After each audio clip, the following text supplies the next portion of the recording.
Well, hello out there in radio and YouTube land. This is Ham Radio Man Oz, and this is episode number 12.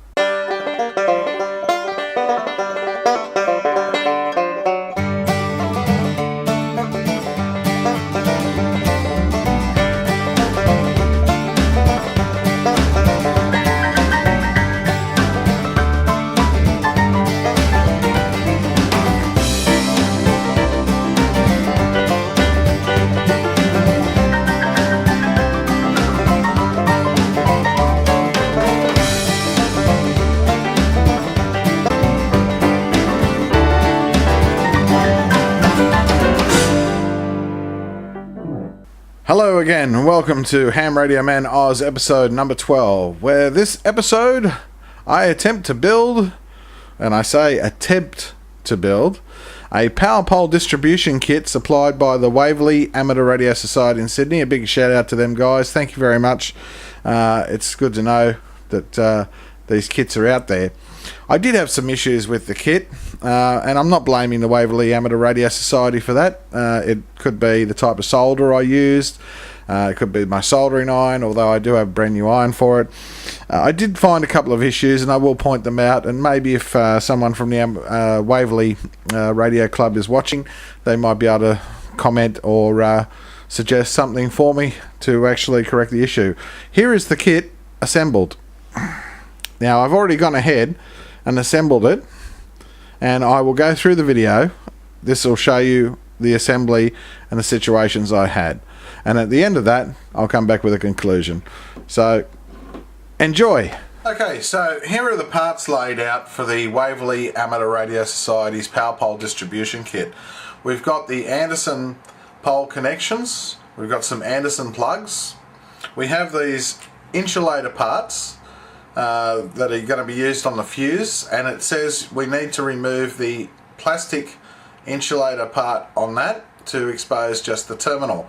Now they say the easiest way to do it is to use a 2mm like a Allen key screwed into a vise and a pair of pliers and pull it down. Well, I found that extremely difficult and very hard to do, so I tried a couple of different methods and I've come up with the easiest solution. Stick it on a 2mm Allen key locked into some sort of vice grip, and just simply melt a bit of the plastic with a lighter or a butane torch just until it starts to fizz or crackle, and then you can easily pull away the plastic to get the insulator without any damage at all. So a very easy way to do that because it's very tight plastic on them. Then we've got our fuses, and we have our LEDs. We have 6 small ones and one 5mm, so we've got 6 3mm and one 5mm LED. We have a little fuse puller, we have some resistors, and we have our circuit board over here, and of course our zippy case and zippy case cover. And so we're going to start, and we have also the voltmeter, which this was the optional voltmeter one in this kit. Now it comes first of all with a one of the things you got to do. The first thing is this copper wire. You've got this very large piece of copper wire, and you need to unfold that and sand off all the enamel. You can sand it, burn it, scrape it. I find sanding it was the easiest way to do it. Sand off all the enamel on that length of copper wire, and the next step is to cut it up into some segments. So I'll be back.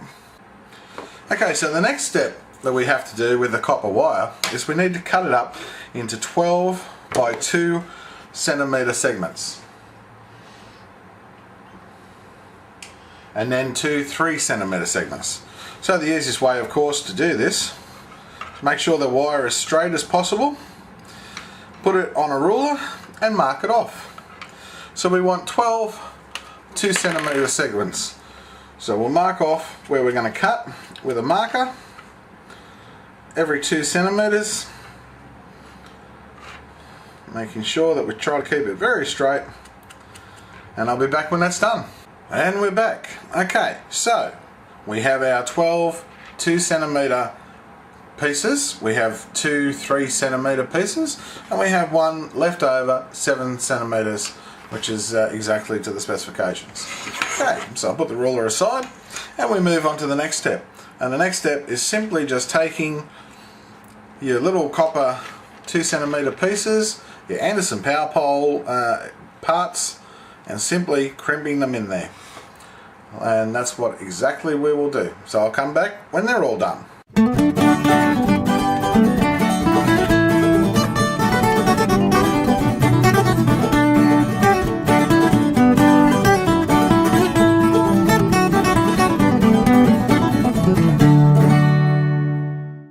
Okay, now we've separated the plastic from the actual terminals, as you can see.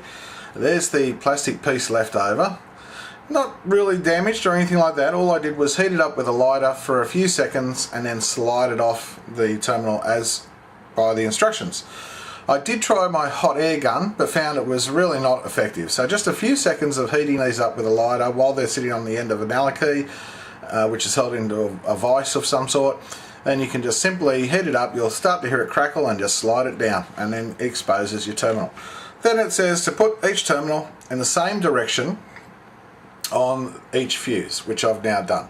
So all of those are ready to go, and we're ready for the next step. Now the next step says to take our resistors, I'll put them aside. The next step says to take our resistors and insert them into our circuit board from the R1 to R7 layout. But you know, I'm going to do something here. I'm going to grab my handy dandy little tester that I've shown you before in videos. My handy dandy little tester, and I'm going to test each resistor to make sure before I put them in the circuit that they're all working. So let's take each resistor and give it a test. We'll bend the prongs down because it's going to go onto the board anyway. And let's give it a bit of a test in here. Plug it in, push it down, and press my handy little dandy tester button. And there we go, working fine. Alright, let's do that with each of them.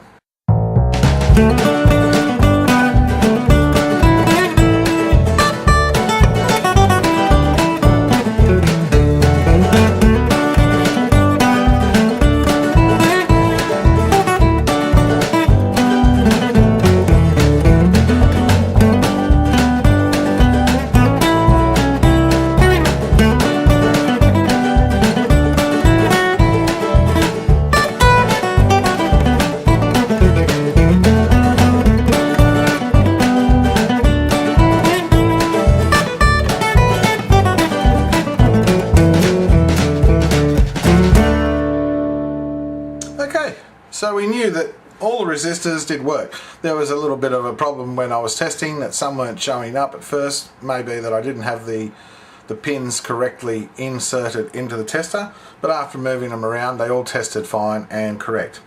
Now the other thing I'm going to do before I go too far anyway is after the resistors are soldered we need to put the LEDs in. So I'm going to test every LED. Let's do this. Speed it up.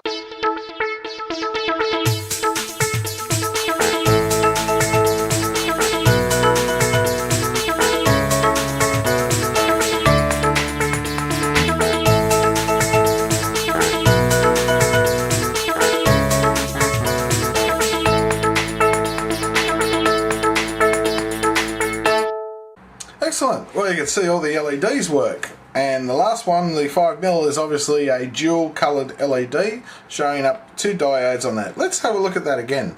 That's rather interesting because I've not yet tested one of these dual ones into this little tester. So let's have a look at what they did again. It flashed red and green, and the tester shows 2 particular diodes. Let's zoom in on that just so you can see a little bit better what was actually showing up. You can see it flashing dual colour, and there we show 2 different LEDs and in 2 different directions, so that's very, very interesting. Not seen that yet on the tester, and it shows up as 2 diodes.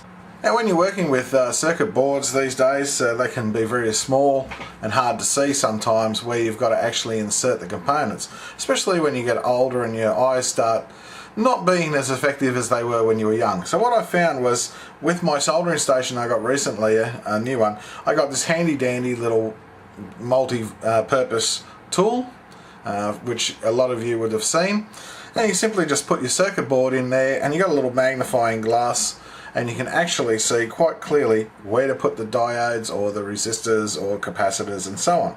So I'm going to begin by inserting the resistors from R1 to R7 as it specifies. Let's do that.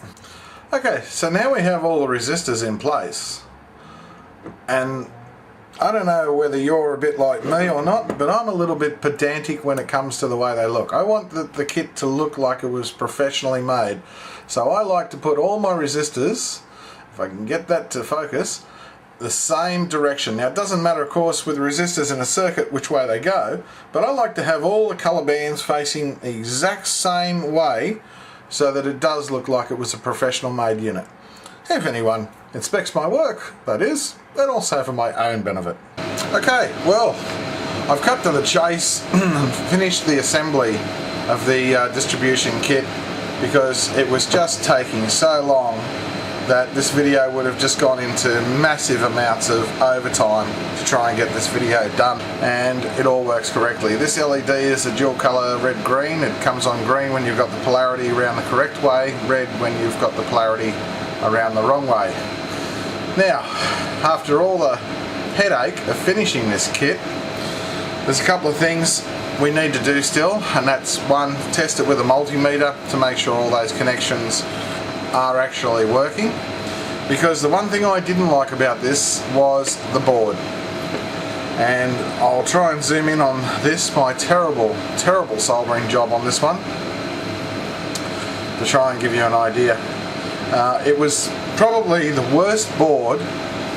I'm sorry, Waverley Amateur Radio Society, but the board was terrible to work on, at least for me. Now, I'm not blaming the Waverley Amateur Radio Society in any way, shape or form, because it's, you know, it's just one of those things that I've come across. It might be just me, it might be the solder I was using, it might be my soldering iron, it could be many things, but I found that the soldering on this board was very difficult. Now, I did try 3 different types of solder. Normally I work with 60-40, and I tried that. I tried very thin solder, I tried putting my soldering iron up really high, and I tried lead-free solder. I even tried fluxing the board and using my hot air gun.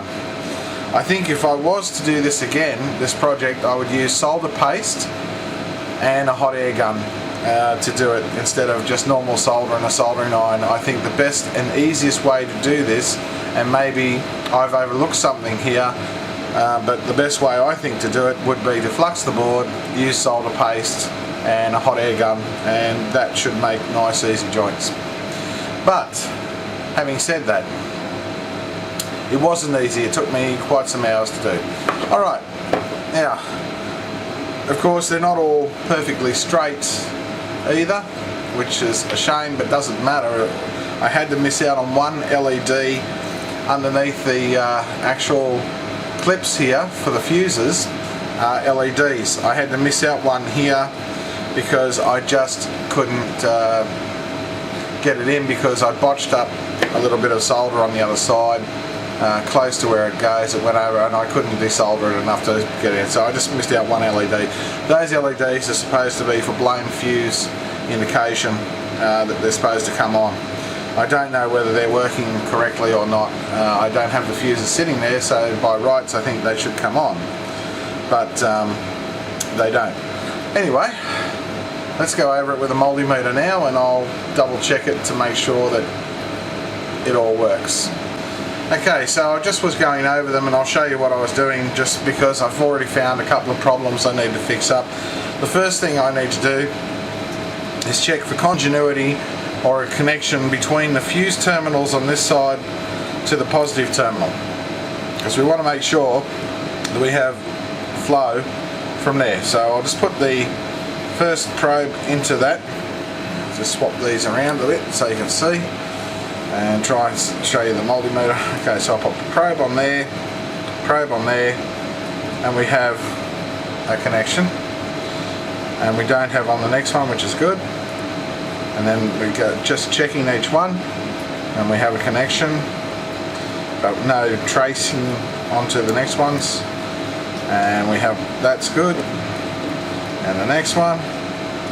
That's good. And the next one. Just double check that. Bit hard, bit fiddly on here to do it. Okay, that's good. And the last one. Nothing. So obviously I've got a solder connection on the last one. I've got to fix up again to double check that one. Now I'm just checking the negative. I'll just touch the negative on the front here. Try and stick that in there. Get into that. Try again. There we go. And I'll just check each negative to make sure that they're all good.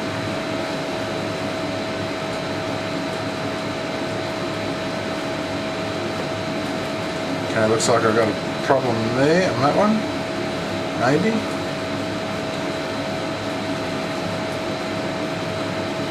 Oh, no, there we are. Just obviously I have it on there. And the next one. And the last one. That's all good. Just check them again. I think I might not have a good power Anderson connection on that one. That's also, I'll have to hope that that one works, because they're so fiddly. If you've got to pull any of these off, I've already melted a couple of the Anderson power poles, the plastic housings. And I'll just check the positives, try and get that sitting there somewhere. Actually, I should use my alligator clip probably, but I'll just poke it on there.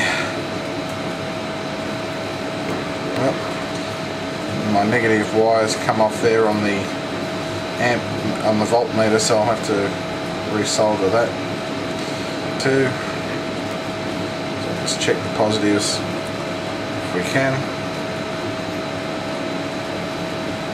Well, I've already checked them, so they should be right. So this should be going to this side, if I'm correct. Yes, it is. So it's going to those connections there on the side, the first fuse ones. So we want to make sure that we're getting a good connection with all of them. And the last one, yes. Okay, and we don't have a connection between the positive and negative at the front here, and we don't have any positive and negative connections. No shorting going on as well. That's the one thing we don't want. So it all looks good. And I'll just quickly try to go over the resistors if I can.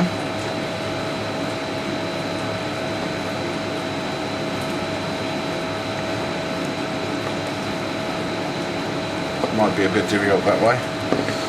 Try this side of the board, maybe.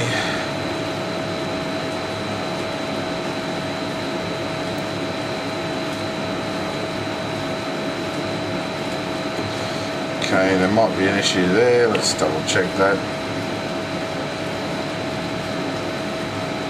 Okay, I might have to check that solder connection. That one's alright. That one's alright. That one's okay. That one's okay.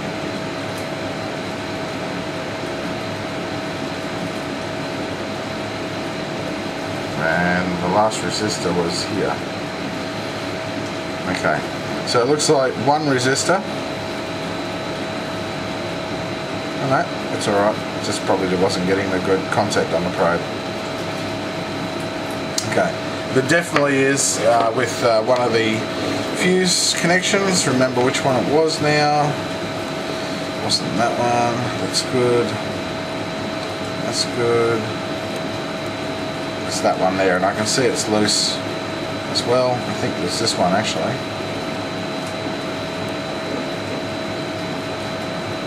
No, it's this one up here. It's the second one, but this one's come loose. There it is, the third one up. So 1, 2. Actually, no, that's alright. It is, once I get the connection on it.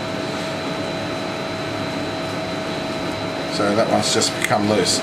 So I fixed up a couple of those issues and come back. Okay, so I fixed up a couple of little issues that were on there and put the fuses in. I did, will have to get a new 20 amp fuse, as I sort of melted the housing and then trying to pull it out I destroyed the fuse, but that's fine. And the last thing I did was to make sure that once all the fuses were in there and everything was stable, that first thing I wanted to do when I plugged in the power, that the LED came on green, which was correct. The other thing was that the voltmeter was showing up 13.8, 13.7 volts, which it did. And then also testing the voltages across each of the Anderson power poles with the multimeter to register 13.78 or 13.77 volts. In this case, it was registering 13.77 volts. So the voltages are all working, so the circuit's working.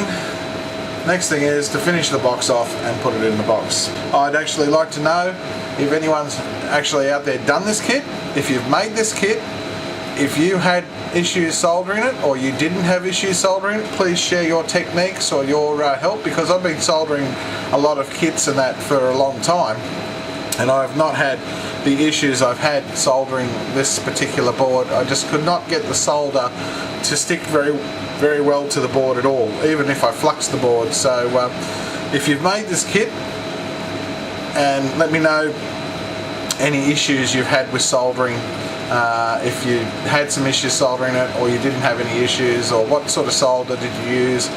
As I say, I tried different types of solder, various tips as well, really hot soldering iron, and just had difficulty getting the solder connections to stay.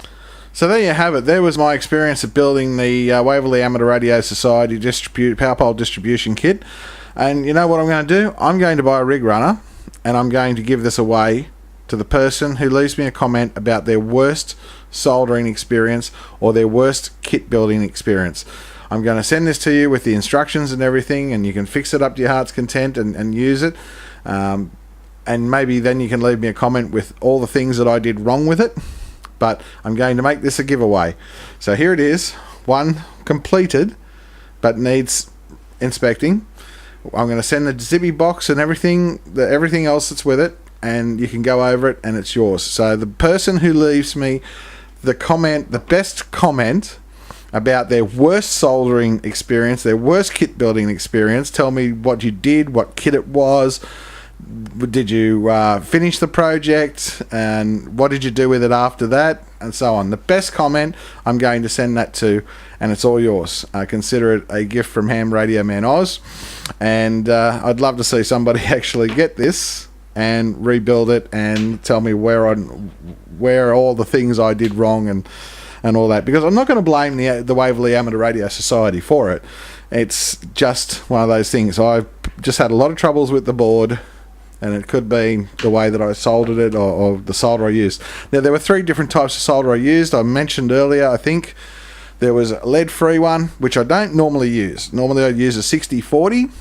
I also used a couple of different 60-40s. I used flux on the board. I used brand new soldering iron that I bought, hot air gun, tried everything. And I think if I was to redo it again, the way that I would actually do it, I'd get solder paste. I'd probably flux up the board properly, use solder paste and a hot air gun to actually, and I'd probably sand down a bit the contacts, and maybe that's something I should have done. But as I say, it's professionally produced board, but it's just didn't like my solder, and it didn't like the soldering iron that I was using. And I used a couple of different soldering irons, a couple of different tips, and hot air gun and everything. So the best comment about your kit building days, the worst thing you've done, the worst job, so on, and what you did, what you built, and all that, I'm going to send this to you, and you can have it to your heart's content and fix it all up. So alright, that's it for this episode number 12, Ham Radio Man Oz. Rate, comment, subscribe, hit that like button. Please don't forget to give me a big thumbs up on the videos, because I'd like to know that they're getting out there. Leave me comments, and we'll catch you next episode. 73s, cheers.